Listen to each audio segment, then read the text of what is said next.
میرے نبی پاک علیہ السلام نے فرمایا جس کے ذمہ بہنیں لگ گئی، جس کے ذمہ بہنیں جس کے ذمہ لگ گئی، باپ کمزور ہو گیا یا باپ انتقال کر گیا، جس کے ذمہ بہنوں کی ڈیوٹی لگ گئی، محبوب فرمانے لگے اس نے 3 بہنوں کی اچھی پرورش کی، اچھا ادب سکھایا اور عزت کے ساتھ رخصت کر دیا، یا 2 بہنیں اس کے ذمہ لگی، اس نے آداب سکھائے، یہ ابو داؤد شریف ہے، ابن ماجہ ہے، اور پھر ان کو رخصت کر دیا عزت کے ساتھ۔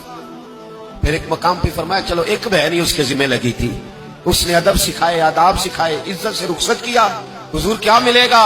فرمایا باقی نیکیوں والوں کو ثواب ملے گا، جو بہنوں کا بوجھ اٹھائے گا جس طرح میری 2 انگلیاں جڑی ہوئی ہیں اس طرح میرے ساتھ جڑ کے جنت میں داخل ہو جائے گا۔ ابھی اس حق کا تعین کس نے کیا؟ نبی پاک صلی اللہ علیہ وسلم۔ اب اگر کہیں یہ کہا جائے کہ بس بھائی صحیح ہو گیا، تمہارا کیا کام ہے، تمہاری کوئی ذمہ داری ہے، تم نے کوئی ٹھیکہ اٹھایا ہوا ہے، تم کوئی زیادہ سیانے ہو، تم کوئی زیادہ سمجھدار ہو، تو اسے کہا جائے گا ذرا ٹھہر جا، اس طرح کی بات نہ کر، یہ وہ حق ہے جو میرے مصطفیٰ نے بیان فرمایا ہے۔ جہاں بیوی کے حقوق بیان فرمائے وہاں میرے نبی پاک نے بہن کے حقوق بھی بیان فرمائے۔ دیکھیے نا جناب ام ہانی حضرت علی کی سگی ہمشیرہ تھی، نبی پاک صلی اللہ علیہ وسلم کی چچا زاد بہن تھی، پر اللہ کے رسول ہمیشہ انہیں تحفے بھیجا کرتے، ان سے محبت فرماتے، ان کے بچوں کے ساتھ پیار کرتے۔ فرمایا علی کی بہن نہیں، یہ میری بھی بہن ہے۔ کیا لوگوں کو تاریخ کی وہ بات یاد نہیں؟ آج میں نے دیکھا ہے بھائی کے پاس شاہ خرچیوں کے لیے بڑے پیسے ہوتے ہیں، بھائی کے پاس بڑا سرمایہ ہے، جب شاہ خرچیاں کرنی ہو، سال کے بعد 2-3 چکر کاغان نران کے بھی لگانے ہو تو اس کے پاس روپیہ ہے، پیسہ ہے، اور اگر اس کی اماں کہہ دے کہ بیٹا عید کا موقع ہے کوئی پرانا جوڑا ہی اٹھا کے بہن کو دے آ، تو کہتا اماں حالات بڑے سخت ہیں، اب میں تمہیں کیا بتاؤں۔ ہمیں وہ بات یاد نہیں کہ نبی پاک کی رضائی بہن جناب شیمہ جب ان کے قافلے کے خلاف مسلمان لڑے، انہوں نے جنگ کی اور وہ قید ہو کے آئیں، حضرت ابو ہریرہ سے کہنے لگی جا کے مصطفیٰ کریم کو بتاؤ میں تمہاری بہن ہوں۔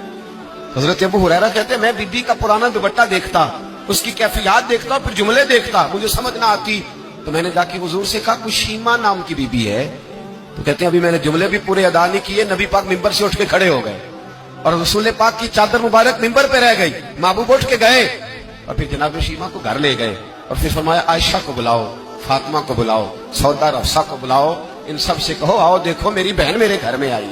یہ رشتوں کا احساس، یہ رشتوں کی کیفیات، یہ درد، یہ سوز، یہ حضور نے ہمیں تعین کر کے دیا، یہ نبی پاک علیہ السلام نے ہمیں بتا کر کے دیا ہے۔ حضور نے ڈھیروں تحفے دیے اور ایسی آفر کی جس کے لیے امت تڑپتی ہے، ترستی ہے۔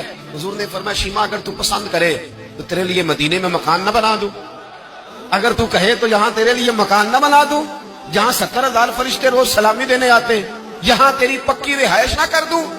عرض کی یا رسول اللہ میرے خامند کا گھر، میرے بچوں کا گھر، جہاں میں بیاہی گئی، جن کے حقوق آپ نے بیان فرمائے، میں وہاں جانا چاہتی ہوں۔ حضور نے ڈھیروں تحفے دے کے رخصت کیا۔ تو میرے بھائی بہن کا ایک حدیث ہے مشکات شریف، مشکات میں حدیث ہے، ایک حضور علیہ السلام کے صحابی تھے جو نبی پاک کی بارگاہ میں بیٹھے رہتے تھے، اس پر شارحین نے بڑا کچھ لکھا ہے، کہتے ہیں وہ علم دین حاصل کرتے تھے یا جہاد میں مصروف رہتے تھے۔ ان کا ایک بھائی تھا تو وہ تجارت کرتا تھا، کاروبار کرتا تھا، یہ مشکات ہے۔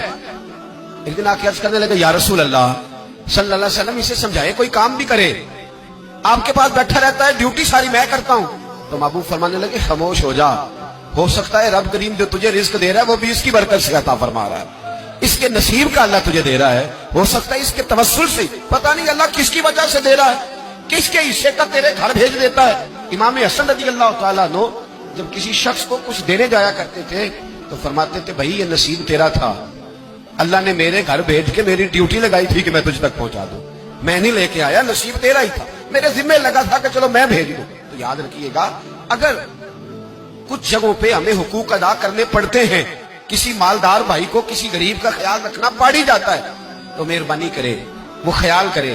میں نے ایک امیر بھائی سے ایک دفعہ کہا کہ تیرے غریب بھائی کی بچیاں بڑی ہو گئی ہیں، تیرے بچے رشتہ لے لو، رشتہ لے لو۔ تو کہنے لگا نہیں وہ جب شادی کرے گا تو میں تعاون کروں گا۔ تو میں نے کہا تو کیا تعاون کرے گا، کیا مطلب ہے تیرا، تو بھائی کی محبت کو پیسوں میں تول رہا ہے، سوچا ہی نہیں تو نے، وہ اسی باپ کی صلب سے جس سے تو ہے، اسی ماں کا دودھ پیا ہے جس کا تو نے پیا ہے۔ تجھے وہ دور بھول گیا ہے کہ جب گھر باہر کوئی تیرے بھائی کو گھورتا تھا تو کہتا تھا میں آنکھیں نکال دوں گا، تیری جرت کیسے ہوئی، میرے بھائی کو گھورتا ہے، اور آج تو کہتا میں تعاون کر دوں گا۔ میں نے کہا تعاون تو کرنے والی بڑی دنیا ہے، تو تھوڑی توجہ کر، خیال کر، اللہ بڑا مہربان ہے، بعض اوقات دل میں بات ڈال دیتا ہے. صبح فجر کے وقت مجھے ملے تو کہنے لگے آپ نے بات تو بڑی پتے کی میرے گھر کے اندر کچھ کیفیات ایسی تھی پر رات میں نے بدل دی ہے. اب دعا فرمائیے کہ اللہ مجھے اس احساس پر استقامت عطا فرمائے. تو ہمارے ہاں احساس نکلتا چلا جا رہا ہے. اب ذرا آگے بڑھیے. میرے رسول پاک صلی اللہ علیہ وسلم نے مطلق رشتوں کی بات ارشاد فرمائی. یہاں تو تعین ہے نا، خالہ کا، چاچو کا، ماموں کا، پھوپھی کا تعین کر کے. یہاں محبوب کریم صلی اللہ علیہ وسلم نے صحیح بخاری کے اندر رسول پاک صلی اللہ علیہ وسلم نے ایک بڑا خوبصورت فرمان ارشاد فرمایا. اللہ کے رسول فرمانے لگے صحابہ سے، کیا تم میں سے کوئی چاہتا ہے کہ اس کی عمر بھی لمبی ہو، رزق بھی زیادہ ہو؟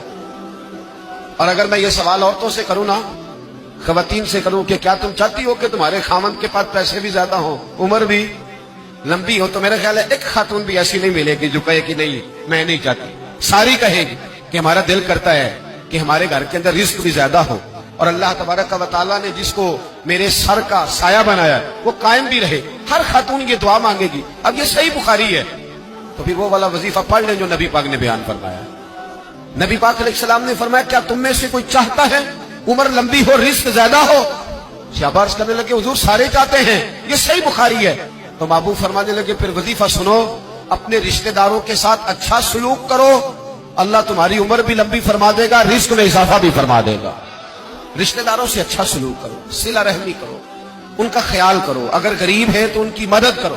اگر کسی جگہ تمہاری ڈھارس کی انہیں ضرورت ہے تو ان کی ڈھارس بندھاؤ، تھوڑا آگے بڑھو، ان کے ساتھ تھوڑے رشتوں کو نبھاؤ. تم تو صرف ایک رشتہ دار کی حوصلہ افزائی کرو گے، بیمار ہوگا تو تیمارداری کرو گے، کسی تکلیف میں جا کے اس کی دلجوئی کرو گے، اللہ تمہیں اس کا انعام یہ دے گا کہ رب تبارک و تعالیٰ تمہارے رزق میں بھی اضافہ فرما دے گا اور تمہاری عمر کو بھی لمبا فرما دے گا. اب ہمارے یہاں ہوتا یہ ہے کہ لوگ کہتے ہیں جی میرا رشتہ دار سخت بہت ہے، بڑا سخت ہے.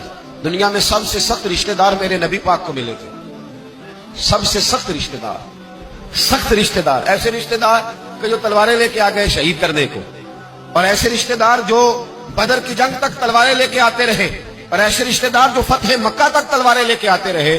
لیکن جس دن انہوں نے نرمی فرمائی، میرے محبوب نے فرمایا تم تو صرف نرمی کرو گے، مجھے تو اللہ نے رحمت للعالمین بنا کے بھیجا. میرے محبوب پاک علیہ السلام نے کرم کے دروازے ہی کھول دی. حضور نے رحمتیں فرما دی. ہمارے اندر کی وہ گھٹن اور مزاج کا وہ کمزور پن اور وہ جو ہم اندر سے بزدلی دکھاتے رشتہ داروں کے معاملے میں، وہ بہت ساری جگہوں پہ ہمارا نقصان کرتی ہے. اپنے رشتہ داروں کے ساتھ تھوڑے سے معاملات کو بہتر رکھنا.